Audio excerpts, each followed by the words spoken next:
우리는 찬양하지요. 찬양하는 이유가 무엇일까요? 그 찬양의 능력은 무엇일까요? 오늘 우리가 주목해야 되는 단어가 있습니다. 그것은 바로 대언이라고 하는 표현입니다. 대언. 이것은 무슨 뜻이냐면 대신하여 말한다라는 거예요. 우리가 누구를 대언해야 할까요? 하나님의 마음, 하나님의 말씀을 대언하는 자로 주님께서 우리를 부르셨어요. 대언은 하나님께서 이렇게 말씀하셨습니다. 이것도 대언이지만 때로는 그 말에 곡조를 붙여서 리듬을 붙여서 찬양을 통하여서 우리는 대언할 수 있습니다. 혹은요, 누군가가 지쳐서 엎드려져 있을 때 그를 이렇게 끌어안으며 그를 위하여 잠잠히, 그를 위하여 중보하며 기도하며 그를 향한 하나님의 귀한 대언의 기도도 우리가 할 수 있는 겁니다. 어떻게 우리가 이 귀한 대언이 우리 안에서 이루어질 수 있을까요? 많은 사람들은 이 에스겔의 환상처럼 이 이야기를 여러분들과 함께 나눌 때에 죽은 자가 살아나고 마른 뼈가 살이 붙었던 이야기들, 이것들에 우리는 관심이 있거든요. 그러기보다는 이 귀한 역사가, 이 기적이 어떻게 우리의 삶 속에서 일어나는가, 이것들을 여러분들과 함께 생각해 보았으면 좋겠습니다. 특별히 오늘 우리는 주일 오전 예배뿐만 아니라 기도원 협회 순회 예배로 우리가 함께 예배 드리고 있어요. 이 사역도 마찬가지라 할 수 있겠습니다. 우리가 성경책을 보급하는 귀한 선교 단체인데요, 이들이 하나님의 귀한 말씀들을 한 사람 한 사람의 손에 들려줄 때마다 참 감격스럽고 감동적인 그러한 순간들도 있겠지만, 우리는 정성껏 모아서 귀한 헌금을 통하여서 성경을 잘 만들어서 사람들의 손에 하나하나 쥐어줄 때에 이것에 대해서 감사합니다, 고맙습니다 라고 이야기하기보다는 오히려 더 많은 숫자들이 이게 뭐예요? 뭐 이런 건 이렇게 이런 것들에 대해서 소중하게 여기지 않고 이것들을 가치 여기지 않는 모습들을 바라보며 이걸 이렇게 하는 게 맞나? 이렇게 나눠줘야 되나? 이러한 갈등과 이러한 마음들이 여러분들 안에 많이 흔들릴런지도 모르겠습니다.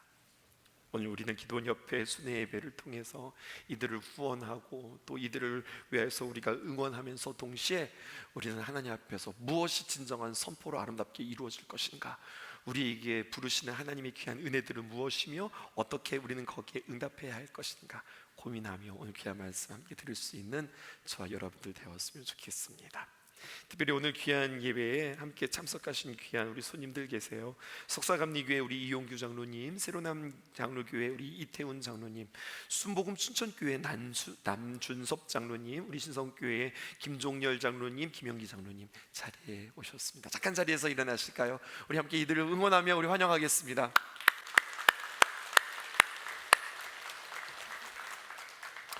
오늘 말씀의 시작은 이렇게 시작합니다. 에스겔서 37장 1절에 보니까 이렇게 기록되어 있어요. 여호와께서 권능으로 내게 임재하시고 그의 영으로 나를 데리고 가서 골짜기 가운데 두셨는데 거기 뼈가 가득하니라. 우리는 어디에 밑줄을 치셔야 하냐면 여호와의 권능으로 내게 임재하셨다라는 거예요. 여러분, 하나님의 귀한 권능으로 임재에 압도당해 보신 적 있으십니까? 이것은 선지자들의 이야기나 성경에 나오는 사람들의 이야기일까요? 아니면 이것이 우리에게도 해당되어지는 일일까요? 주님의 귀한 권능으로 주님의 귀한 임재를 내가 경험했다. 이것은 무슨 뜻일까요? 여러분, 이 뜻부터 해석하셔야 되겠습니다. 첫 번째, 권능으로 임재하셨다. 그것은 나를 붙잡으시고 내게 말씀하셨다고 하는 뜻입니다. 주님의 권능의 임재라고 하는 말에 동의어가 있어요. 그게 무슨 뜻이냐면 주님께서 나에게 권능으로 임재하셨다라고 하는 것은 주님께서 나를 붙드셨다 하는 거예요. 또 이 말은 어떤 말이 되냐면 주님이 지금 나와 함께 하신다라고 하는 뜻이기도 하고요, 그 함께 하시는 그 주님께서 입 딱 다물고 가만히 계신 것이 아니라 그 주님께서 나에게 말씀하고 계시는 거예요. 그럼 우리 한번 점검해 볼까요? 하나님의 귀한 말씀을 들을 때에 그 말씀이 나에게 딱 와닿고 내가 뭔가 들리고 나의 삶이 뭔가 해석되어지고 아하 그렇구나 라고 깨달아진다면 하나님의 귀한 말씀이 나에게 임한 것이고, 그것은 주님께서 나와 함께 하신 것이고, 그것은 하나님의 귀한 임재가 나와 함께 있는 것이고, 하나님께서 그 강한 팔로 나를 붙들고 계시며, 그렇게 말씀하시는 주님께서 우리를 지금 인도하신다고 하는 뜻입니다. 그러니 이것은 그 누군가의 이야기가 아니라 우리의 이야기라고 하는 거죠. 하나님의 귀한 말씀이 들리는 은혜가 있었으면 좋겠습니다. 어떻게 하나님의 귀한 말씀이 들릴까요? 왜 하나님께서 나에게 그 귀한 말씀들을 들리게 하시는 걸까요? 그것은 바로 이런 뜻입니다. 내가 너를 지금도 포기하고 있지 않다. 내가 너를 지금도 주목하고 있다. 나와 함께 가자, 나와 함께 일하자. 주님께서 부르시는 주님의 귀한 소명이 바로 주님의 귀한 말씀이 들린다는 겁니다. 성경에 볼까요? 시편 18편 16절에 보니까 시인은 이렇게 이야기합니다. 그가 높은 곳에서 손을 펴사 나를 붙잡아 주시며 많은 물속에서 나를 건져내셨도다. 성경에는요, 사실이 있고 성경에는 은유가 있습니다. 여러분, 이것은 사실일까요? 은유일까요? 이것은 은유적인 표현입니다. 주님의 귀한 손이 나를 붙드신다라고 하는 것은 은유적인 표현이에요. 주님께서 붙드시고 나에게 말씀하시고 나를 이끄시는데, 그 가운데 정말 내가 우리의 삶 가운데서 건져나는 그러한 경험들이 우리에게 있는 거죠. 이것은 무엇일까요? 이것은 사실인 겁니다.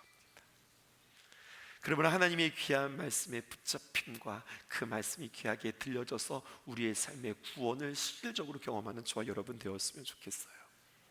이러한 이야기들은 성경 곳곳에 아주 수많이 빼곡하게 기록되어져 있는 것 같아요. 구약에 보니까요, 이 말씀이 해석이 되는 거예요. 구약에 야곱이 하나님의 천사와 씨름을 합니다. 씨름을 하면 어떻게 할까요? 그 당시 씨름이 우리 한국 씨름 같지는 않을 것 같은데, 가령 예를 들어서 삿발을 붙잡았다 칩시다. 밤새 끙끙거리며 하나님의 천사와 이 야곱이 지금 씨름하고 있어요. 그런데 성경은 우리가 이 말씀으로 조명해 보면 그것은 발버둥 치면서 씨름하는 것이 아니라 그 가운데 하나님께서 가까이 오셔서 그를 만지시고 그와 함께 말씀하시고 그의 임재 가운데 그를 지금 인도하고 있다는 뜻이에요. 그가 싸움하고 있다는 뜻이 아니라 하나님께서 그를 지금 이끌고 계신다. 아니나 다를까, 그렇게 몸부림치는 씨름만 있었던 것이 아니라 그 이후에 하나님께서 그에게 말씀하시고 심지어는 그의 이름을 새롭게 불러주는 이야기가 성경에 기록되어 있습니다. 신약에서도 마찬가지예요. 우리 예수님께서 납병 환자를 고치실 때 말입니다, 주님은 충분히 말씀으로도 고치실 수 있고, 아니 말씀뿐만 아니라 때로는 눈빛으로도 아니면 생각으로도 충분히 고칠 수 있는 그 주님이시지만, 굳이 납병 환자에 가셔서 그에게 어루만져 주시고 붙잡아 주시고 말씀하시면서 치유하심, 이것은 강력한 임재가 그 가운데 있었다고 하는 이야기죠. 2023년도 우리에게 암송하는 말씀, 빌립보서 4장에 있는 말씀입니다. 주 안에서 항상 기뻐하라. 한번 해보실까요? 시작. 주 안에서 항상 기뻐하라. 내가 다시 말하노니 기뻐하라. 너희 모든 관용을 모든 사람에게 알게 하라. 주께서 가까우시니라. 이 말씀은 좋은 말씀이에요? 부담스러운 말씀이에요? 언뜻 보면 좋은 말씀 같으나 가만히 생각해 보면 이것은 부담스러운 말씀입니다. 주님께서 2번씩이나 지금 강조하면서 말씀하고 있거든요. 주 안에서 항상 기뻐하라. 조금도 놓치지 말고 항상 기뻐하라. 내가 다시 말하노니 기뻐하라. 못 알아들었을까봐 다시 말하면서 너는 지금 기뻐해라, 기뻐해라, 이렇게 말씀하는 거예요. 뿐만 아니라 기뻐하는 것뿐만 아니라 내 안에서만 기뻐하는 것이 아니라 그 기쁨이 흘러나가고 너의 인격과 너의 섬김과 너의 배려와 너의 관용이 모든 사람에게 알게 해라. 이것은 좋은 말씀이 아니라 우리에게 이것은 큰 사명이요, 때로는 이것은 우리에게 큰 시험거리가 될 수도 있는 귀한 말씀입니다. 근데 주님께서 이렇게 단서를 붙여주시죠. 어떻게 하느냐? 주께서 가까우시니라. 주께서 가까우시니라. 주님 오실 날들이 멀지 않았다, 이렇게 해석할 수도 있지만, 저는 오늘 이 말씀을 주님의 귀한 임재라고 하는 관점에서 볼 때 주님께서 내 곁에 가까이 계셔. 그러니까 너는 기뻐할 수 있어. 그러니까 너는 너의 관용을 모든 사람에게 알게 할 수 있어. 이렇게도 해석되어지는 거예요. 계속해서 말씀하십니다. 그러므로 아무것도 염려하지 말고 다만 모든 일에 기도와 간구로 너희 구할 것을 감사함으로 하나님께 아뢰라. 그리하면 모든 지각에 뛰어난 하나님의 평강이 그리스도 예수 안에서 너의 마음과 너의 생각을 지키시리라.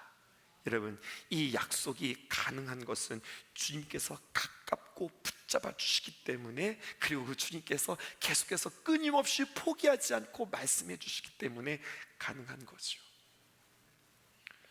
또 성경의 한 자락을 볼까요? 우리가 마지막 때도 마찬가지입니다. 요한계시록 21장 3절에서 4절에 보면 성경은 이미 우리가 주님 앞에 설 때에 어떤 광경이 펼쳐질까 우리에게 말씀하고 있어요. 내가 들으니, 사도 요한이 환상 가운데 앞으로 일어날 천국의 귀한 환송뿐만 아니라 영접과 그리고 환영식을 그는 보고 있습니다.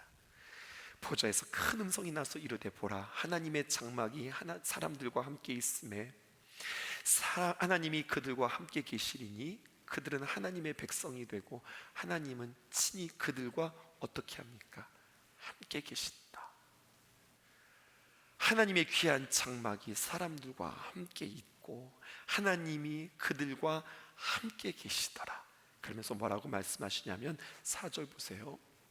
모든 눈물을 그 눈에서 이렇게 닦아주셨다. 이렇게 닦아주시는 그 주님이 성경에 기록되어 있어요. 아마도 우리는 주님 앞에 설면 씩 웃기보다는 많은 사람들이 그 주님 앞에서 많이 울 것 같아요. 여러 가지 많은 눈물의 의미가 있겠죠. 너무 감사해서 흘리는 눈물일 것 같기도 하고요. 그렇게 내가 보고 싶은 주님이었는데 실제로 이렇게 보니까 너무 감격에 벅차서 눈물이 나기도 할 것 같고요. 때로는 내가 생각해보면 나는 천국 들어갈 사람이 아닌 것 같은데 하나님의 은혜로 말미암아 내가 천국에 갔다니, 이 생각하면 정말 하나님 앞에 송구스럽기도 하고 다행이기도 하고 너무 감사해서 눈물이 날 거예요. 근데 주님께서요, 우리에게 가까이 오셔서 우리의 눈물을 이렇게 닦아주세요. 눈물을 닦아주실 수 있는 그 거리는 가까운 거리 아닐까요? 그리고 말씀해 주시지 않겠어요? 뭐라고 말씀하십니까? 다시는 사망이 없고 애통하는 것이나 곡하는 것이나 아픈 것이 다시 있지 않으니 처음 것들이 다 지나갔음이로라. 이것들을 경험할 수 있고 이것들을 들을 수 있을 것입니다. 하나님께서 우리의 눈물을 닦아주시는 주님이시다. 권능의 손으로 그 눈물을 닦아주시는 분이시다. 우리에게 말씀하세요. 그런데 여러분, 이것은 비단 천국에서뿐만 아니라 우리의 삶의 순간순간 주님께서 말씀해 주심으로 말미암아 우리를 안아주시고 우리의 눈물을 닦아주시며 우리에게 힘을 주시는 분이라는 거죠. 젊은이들이 부르는 찬양 가운데 위러브의 나를 부르신 주라고 하던 찬양이 있어요. 나를 부르셨다는 거예요. 예, 이리 와, 나를 부르셨다. 나를 부르신 주가 이루어 주시네. 잠시 넘어지더라도 붙잡아 주시네. 나의 걸어가는 길 늘 동행하시네. 혼자라 생각했던 삶 늘 함께 하시네. 그러니 우리는 어떻게 해야 할까요? 주님 앞에 찬양해야 되지 않을까요? 나 찬양해, 언제나 어디서나 부르신 그 뜻대로, 나를 지으신 주의 뜻대로 나 찬양해, 영원토록 노래해, 나를 부르신 대로 주를 찬양하며 살아가리라. 너무 근사한 찬양이죠. 여러분 카카오 플러스 통해서 이 찬양 다 여러분들 띄워드릴게요. 한번 들어보세요. 찬양 들으시면 들으실수록 너무 좋아요. 근데 오늘 이 말씀에 주님의 귀한 권능의 손으로 우리와 함께 하신다, 우리와 말씀하신다, 나를 붙잡아 주신다, 나를 인도하신다, 이 모든 내용들이 이 가사에 다 담겨져 있더라고요. 왜 나에게 말씀해 주십니까? 포기하지 않으신 주님이세요. 왜 오늘 나에게 말씀해 주십니까? 나를 사랑해 주시기 때문에 그래요. 그리고 한 가지 더, 왜 나에게 말씀해 주실까요? 나를 그렇게 말씀해 주시는 것뿐만 아니라 나를 이렇게 인도하세요. 어디로 인도하실까요? 두 번째입니다. 말씀해 주시는 하나님은 나로 하여금 문제 앞으로 나를 인도하셔서 문제를 마주하게 하세요. 오늘 에스겔이 하나님의 귀한 음성에, 하나님의 귀한 말씀에 그가 인도당합니다. 끌려갑니다. 근데 갔더니 어디냐? 오늘 보았더니 뼈들이 가득한 골짜기였습니다. 이 말씀 기억하면서 1절 2절 우리 함께 교독하면서 읽을게요. 1절부터 읽겠습니다. 여호와께서 권능으로 내게 임재하시고 그의 영으로 나를 데리고 가서 골짜기 가운데 두셨는데 거기 뼈가 가득하더라. 나를 그 뼈 사방으로 지나가게 하시기로 본즉 그 골짜기 지면에 뼈가 심이 많고 아주 말랐더라. 히브리 사람들은요, 죽는 것을 두 단계로 생각했습니다. 더 정확하게 말하면 장례를 두 단계로 표현했다는 거예요.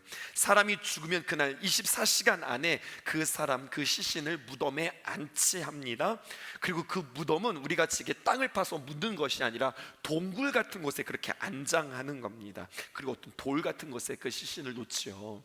그리고 그대로 놔두는 거예요. 그러면 공기와 접촉하여서 그 시신은 부패하고 상하게 되어질 것입니다. 얼마나 고약한 냄새들이 많이 날까요? 그래서 유대인들의 장례는요, 꼭 빠지지 않는 용품, 장례 용품 중에 하나가 바로 향유입니다. 향품이 꼭 필요했던 거죠. 예수님께서 십자가에 못 박혀 죽으시고서도 그렇게 그 예수님의 시신이 안치되었죠. 여러분, 이것이 첫 번째 장례예요. 이것으로 다 끝난 게 아닙니다. 그리고 1년이 지나면 말입니다, 그 땅의 그 건조한 기후와 그리고 그 습한 기후로 인하여서 그 뼈들이 이제 그 살들이 다 썩게 되어지고 뼈들만 바짝 마르게 되어집니다. 그러면 두 번째 장례식이 시작되는 거예요. 1년쯤 지나면 그 유골들을 잘 이렇게 거두어서 유골함에 넣고 봉인하는데, 이러한 절차가 바로 두 번째 장례라 하고, 이것을 통하여서 비로소 장례가 마쳐지는 거예요. 뼈가 잘 정리되어서 유골함에 안치되어서 매장되는 것으로 완전한 장례라 할 수 있겠습니다. 그런데 오늘 성경 본문을 보세요. 2절에 보니까 뼈가 아주 말랐더라. 그러니까 첫 번째 장례는 잘 치른 거 맞습니다. 완전히 죽은 것을 말하는 거예요. 그러면 뼈가 말랐으면 어떻게 되어야 한다고요? 그것들을 잘 이렇게 거두어서 유골함에 담아서 잘 안치시켜야 되는데, 근데 이 뼈들이 지금 막 나뒹굴고 있어요. 무엇일까요? 장례가 완성되지 않은 겁니다. 이 유골들이 낭자하게 골짜기에 이리저리 막 흐트러지고 있고 훼손되어지고 있어요. 그러니까 이들의 죽음은 그냥 편안한 죽음이 아니었던 거죠. 비극적인, 참혹스러운, 또 수치스러운 죽음을 맞이했다는 이야기입니다. 그런데 지금 하나님께서 이 에스겔로 하여금 그를 인도하는데 어디로 인도했냐면 그 뼈들이 가득 차 있는 에스겔 골짜기로 그를 인도하였던 거예요. 그렇게 되면 이 에스겔은 어떻게 되냐면 시신과 이 유골과 가까이 있기 때문에 에스겔은 부정하게 되어지는 겁니다. 여러분, 이게 무엇을 의미할까요? 하나님의 말씀은 하나님께서 나를 붙드시는 거다. 그리고 하나님께서 나와 함께 하시는 거다. 그리고 하나님께서 나를 인도하시는 거다. 우리가 그렇게 동의어들을 쭉 알아보았는데, 하나님이 우리의 삶을 인도하세요. 아멘이십니까? 하나님께서 권능의 손으로 우리를 붙잡으십니다. 아멘이십니까? 그래서 그 주님의 손에 붙잡혀서 내가 인도함 받았는데, 내가 원하는 곳으로 가는 것이 아니라 때로는 하나님께서 오늘 에스겔이 뼈가 가득한 골짜기로 인도함 받은 것처럼 하나님께서 나를 자꾸 끌고 가시는데, 아니 하나님 거기 말고요, 아니 그런데 말고요, 하나님 푸른 토장 맑은 시냇가 왜 이걸 자꾸만 잊으실까? 하나님 저는 좀 안전한 곳으로, 좀 편안한 곳으로. 근데 하나님은 자꾸만 뭔가 일을 진행시키는데 순탄하게 진행되어지는 거 아니라 뭐가 막히고 꼬이고 생각지도 않은 일들이 우리에게 일어나고, 이러한 것들이 계속 일어난다는 거죠. 그러면 어떻게 되느냐? 우리는 불안하기 시작한 겁니다. 그리고 내가 하나님 앞에 인도함 받는 건 맞는가? 여러분, 우리가 이야기합니다.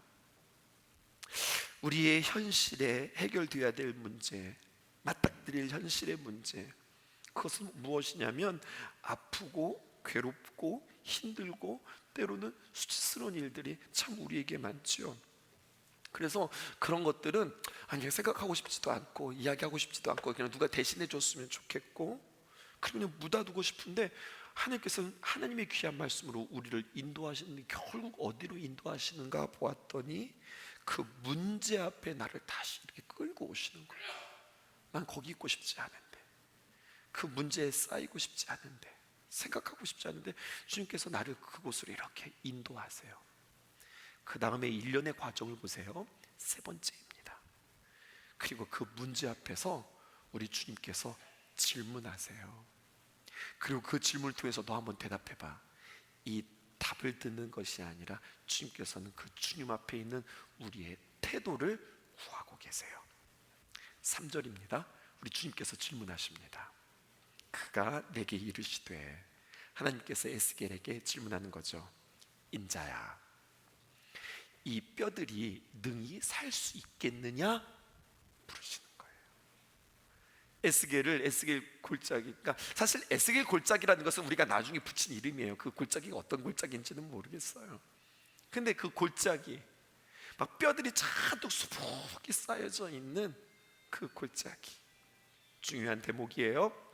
거기에서 우리 주님이 질문하세요. 이 뼈들이 살 수 있을 것 같아? 이거 될 것 같아? 이 일이 해결될 것 같아? 할 수 있을 것 같아? 이게 될까?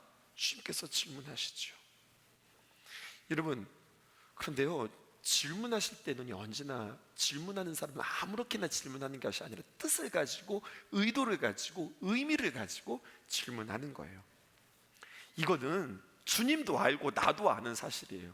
주님이 나를 어디로 끌고 갔다? 골짜기로 끌고 갔다. 거기는 무엇이 보였다? 하얀 해골과 뼈들이 막 뒤엉켜 있었다.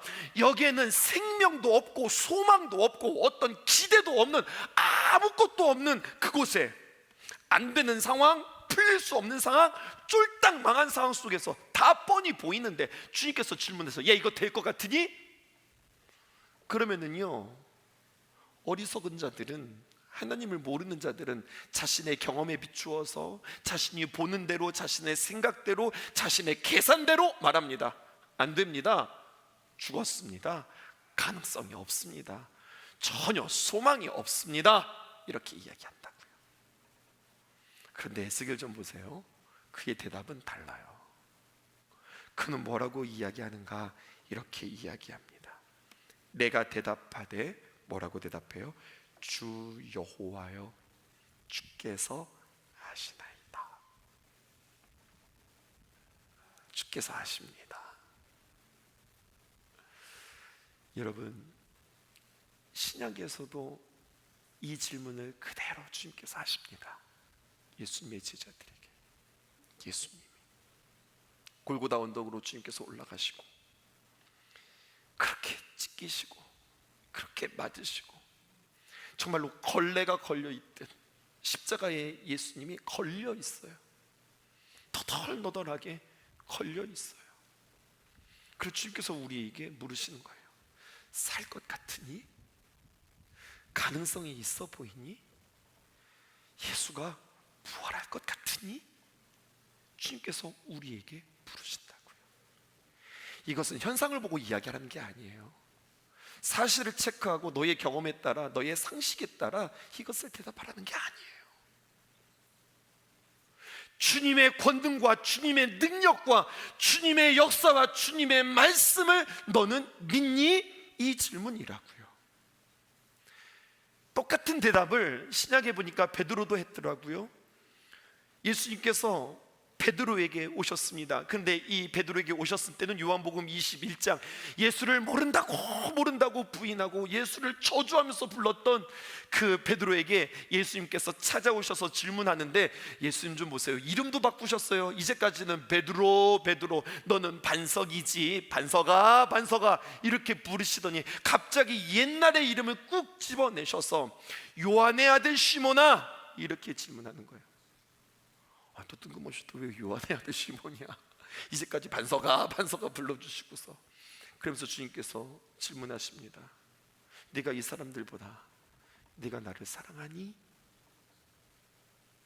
다 아시는 주님께서 예수님을 모른다고 부인하고 그리고 도망가고 옛날처럼 또다시 고기잡이하는 그 베드로에게 요한의 아들 시몬아, 너 이 사람들보다 나 사랑하니? 주님께서 질문하는 거예요.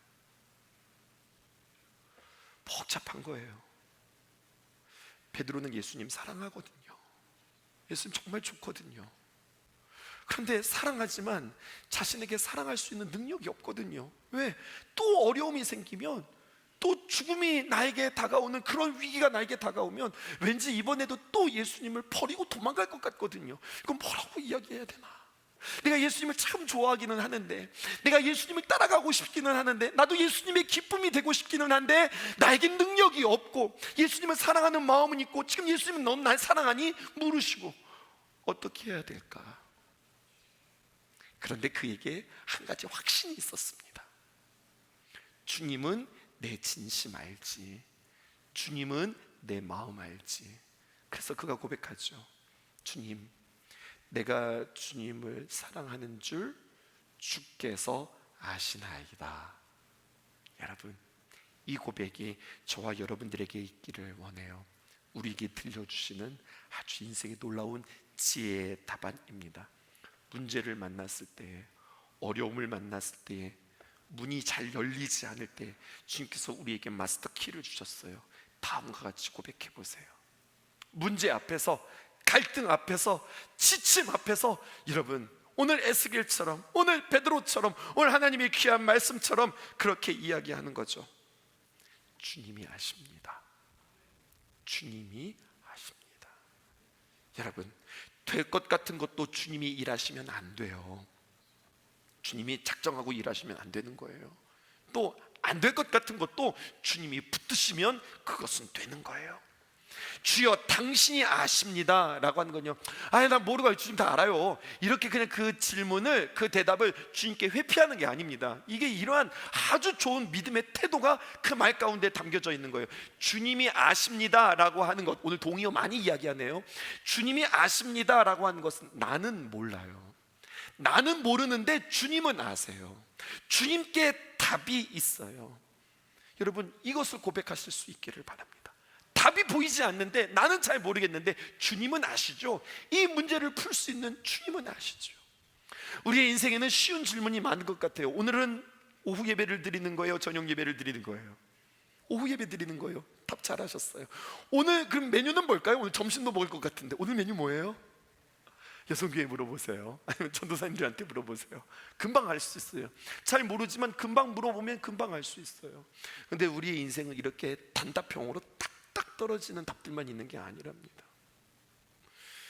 지금 이 상황에서 그 다음 내가 어떻게 해야 되지? 잘 모르겠는 거예요. 수술을 받아야 되나? 입원을 해야 되나? 이사를 가야 되나 말아야 되나? 내가 그 일을 시작해야 될까 아니면 그만두어야 될까? 내가 이 사업을 해야 되나 말아야 되나? 심지어는 관계 가운데 내가 이 사람을 용서해야 되나 아니면 말아야 되나? 이런 질문들은 참 어려워요. 뭐 이런 거죠. 용서하자니 내 마음이 괴롭고, 용서하지 않자니 또 주님 앞에 미안하고, 뭐 애매한 겁니다. 그러니까 용서하기도 그렇고 용서하지 않기도 그렇고 애매해서 어떻게 하는 거니까 묻어두는 거예요. 이렇게 그냥 멀찌감치 이렇게 치워두는 거죠. 그런데 굳이 주님께서 우리를 깨우시고 그 문제 앞에 나를 이렇게 끌고 가는 거예요. 주님, 왜 이런 일이 일어나요? 그랬더니 주님께서 물어보시는 거죠. 야, 너에게 왜 이런 일이 일어날 것 같아? 그때 우리는 대답하죠. 어떻게 대답한다고요? 모르죠. 주님이 아시죠. 어차피 주님의 인생이고, 어차피 주님의 귀한 소유 삼으셨고, 주님의 자녀라 하였으니 어차피 드린 나의 목숨 주님 건데 주님이 아시죠. 주님이 알아서 아시죠. 이것은요, 주님이 원하는 답이 아니라 주님이 원하는 태도입니다. 이때 주님의 귀한 역사가 일어나는 거죠. 이 말씀을 기억하면서 다시 한번 에스겔서 37장 4절에서 6절에 있는 말씀을 보십시다. 또 내가 이르시되 너는 이 모든 뼈에게 대언하여 이르기를. 또 주님께서 두 번째 말씀하세요. 무슨 말씀을 듣고? 주님이 다 아십니다. 그래, 너 내게 답이 있다고 너 말했다. 주님께서 말씀하세요. 너는 이 모든 뼈들에게 가서 대언해라. 앞에서 이야기했던 그 대언이라고 하는 말이 이제 나왔어요. 너 믿는다고 그랬지? 그러면 이 뼈들에게 가서 대언해라. 뭐라고 이야기하냐? 이렇게 이야기하라는 거예요. 너희 마른 뼈들아 여호와의 말씀을 들을지어다. 이렇게 가서 말하라는 거예요. 여러분, 얼마나 중요해요. 정말로 안 되는 일인데, 내 경험으로, 내 계산으로 이건 진짜 할 수 없는 일인데 주님 다 아시죠? 그랬더니 주님께서 그래, 내가 너한테 이야기한다. 저 뼈들에게 가서 마른 뼈들아 여호와의 말씀을 들을지어다 라고 이야기해라. 어휴, 누가 보면 얼마나 웃을까요? 이건 내 자신도 납득되어지지 않는 일인데요. 근데 여러분, 에스겔은 주님 아시지요 라고 고백하고 그 말씀에 순종합니다. 5절과 6절 보실까요? 주 여호와께서 이 뼈들에게 이같이 말씀하시기를 내가 생기를 너희에게 들어가게 하리니 너희가 살아나리라. 너희 위에 힘줄을 두고 살을 입히고 가죽으로 덮고 너희 속에 생기를 넣으리니 너희가 살아나리라. 또 내가 여호와인 줄 너희가 알리라. 이렇게 하셨다. 이렇게 에스겔이 그 주님의 귀한 말씀을 그대로 대언합니다. 그랬더니 어떤 역사가 일어나는 거예요. 그 순종 앞에, 자기가 내린 모든 내려놓음 앞에 생명이 붙기 시작하고 살아나는 귀한 역사가 있어요. 똑같은 이야기가 우리가 잘 아는 신약에도 등장합니다. 요한복음에 보면 7가지의 표적 가운데 첫 번째 표적, 요한복음 2장 5절에서 7절에 보니까 잔치집이 망하게 생겼어요. 음식이 똑 떨어졌으니까요. 잔치집이 참 즐거웠는데 갑자기 슬프게 되어지고 당황스럽게 되어지고 욕도 먹게 생겼어요. 그러자 어떻게 되었느냐? 5절에 보니까 그의 어머니가, 예수님의 어머니가 하인들에게 이르시되 너희에게 무슨 말씀을 하시든지 그대로 해라. 어떤 말씀을 하시든지 그대로 해라. 그랬더니 설명이 붙습니다. 6절에 거기에는 유대인의 정결 예식에 따라 두세 통 드는 돌 항아리 6이 놓여 있었다. 이거 다 아는 사실이거든요. 근데 할 수 없는 일들이 지금부터 진행되었습니다. 7절에 예수께서 이르시되 종들에게 이야기하는 거죠. 항아리에 물을 채우라 하신즉 그들이 아구까지 채웁니다. 그리고 어떻게 합니까? 그 물을 떠다가 연회장에게 갖다 주어라. 그리고 그 말에 순종하였더니 물이 포도주로 변하는 역사가 일어났어요. 오늘 말씀을 마치고자 합니다. 도저히 마른 뼈들에게 말할 수 없는 말들을, 도저히 마른 뼈들에게 생겨날 수 없는 상황들을 말하라고, 태어나라고, 네가 말하는 것이 아니라 내가 말하는 것을 전하라고 주님께서 말씀하실 때에 순종했고요. 그 가운데 놀라운 역사가 일어났어요. 제가 참 좋아하는 말씀, 진짜 여러분들 귀에 들려드리고 늘 들려드렸던 말씀, 너무나도 중요한 말씀이라. 하나님께서 아브라함에게 창세기 15장에 여호와의 말씀이 그에게 임하십니다. 예, 그 아들 네 아들 아니야. 엘리에셀 그 종, 아주 똘망똘망한 그 종을 내 아들로 삼았거든요. 야, 그 네 아들 아니다. 네 상속자가 아니라, 네 상속자는요, 네 몸에서 날짜가 내 상속자다. 이렇게 이야기하세요. 그리고 하나님께서 그를, 자 보세요, 어떻게 합니까? 인도하십니다. 이끌고 가십니다. 그리고 말씀하십니다. 보세요, 임하셨어요. 권능의 손이 임하셨습니다. 그를 붙드셨습니다. 그리고 그를 이끌고 나가십니다. 그리고 말씀하십니다. 뭐라고 말씀하시느냐? 하늘의 무별들을 세워봐라. 이 전구만도 세워보세요. 이게 몇 개나 되는지. 이거 세는데도 한참 걸려요. 그런데 여러분, 그 무별을 셀 수 있나 보아라. 아, 세다 못 세겠는데요. 또 그에게 이르시되 내 자손이 이와 같으니라. 네 자손이 이렇게 많을 거야. 그랬더니요, 기가 막힌 말씀이 6절에 기록되어 있습니다. 아브라함이 어떻게 합니까? 여호와를 믿으니. 자, 비교하셔야 됩니다. 아브라함이 여호와의 말씀을 믿으니가 아니에요. 아브라함이 그 말 안 믿었어요. 근데 뭐를 믿었어요? 여호와 하나님을 믿었어요. 아브라함은 현실을 믿지 않았습니다. 아브라함은 상황을 믿지 않았습니다. 무엇 믿은 거예요? 하나님 믿은 거예요. 이렇게 문장을 만들어 보았어요. 오늘도 하나님이 믿을 수 없는 말을 하시네. 오늘도 하나님이 엉뚱한 말씀하시네. 오늘도 하나님이 우리말로 가구짜기도 한다는 말 하시네. 하지만 믿을 수 없는 말을 주시는 그분이 나는 믿을 수 있는 분이기에 나는 주님 앞에 아멘으로 나아갑니다. 여러분, 이 고백하시는 거예요. 이게 아멘인 겁니다. 이해되어지고 납득되어서 아멘은 하나님을 믿는 게 아니라 나를 믿는 거예요. 내가 이해되고 내가 동의되어진 거니까요. 믿음이란 주님 앞에서의 신실한 태도입니다. 그 하나님의 말이 믿어지지는 않지만 그렇게 말씀하시는 그 하나님은 어떤 하나님입니까? 살아계신 하나님, 좋으신 하나님, 우리의 삶 가운데 역사하시는 그 하나님입니다. 그 하나님 앞에 순종함으로 이루어지는 일들을 바라보며, 그래서 우리는 온전히 다 하나님께 영광 돌릴 수 있는 거예요. 만약에 내 방법과 내 생각으로 그 일들이 이루어졌으면 그건 내가 한 거거든요. 그러니까 내가 박수 받고 내가 인정받고 사람들이 어휴 잘하셨어요, 칭찬을 누가 받는 거냐면 내가 받는 거거든요. 근데 하나님께서는 이 모든 일들을 전혀 내가 할 수 없는 일들을 다 만들어 놓으시고, 우리 주님께서는 그 하나님이 여호와 하나님이라. 무슨 뜻이에요? 하나님은 너를 위하여서 존재하신다. 하나님은 오늘도 너를 위하여서 일하신다. 그 하나님의 이름을 선명하게 하시고 그 하나님의 이름에 영광 돌려드리기를 원하시는 그 하나님의 마음과 그 목적이 거기에 담겨져 있다고요. 오늘 에스겔처럼 선포하는 여러분들 되어지기 원합니다. 기도하고 준비하고 열심히 연습해서 주님 앞에 서서 사람들 앞에 서는 것이 아니라 하나님을 바라보며 하나님의 영에 충만하며, 오늘 말씀들이 켠켠이 여러분들의 삶에 녹여져서 우리가 주님 앞에 찬양할 때 그냥 음악적으로 찬양하는 것이 아니라, 우리가 연습해서 찬양하는 것이 아니라 우리가 충만해서 하나님의 귀한 말씀을 선포하고 그 선포의 귀한 능력을 맛보시는 저와 여러분들 되어지기를 주님의 이름으로 축복합니다.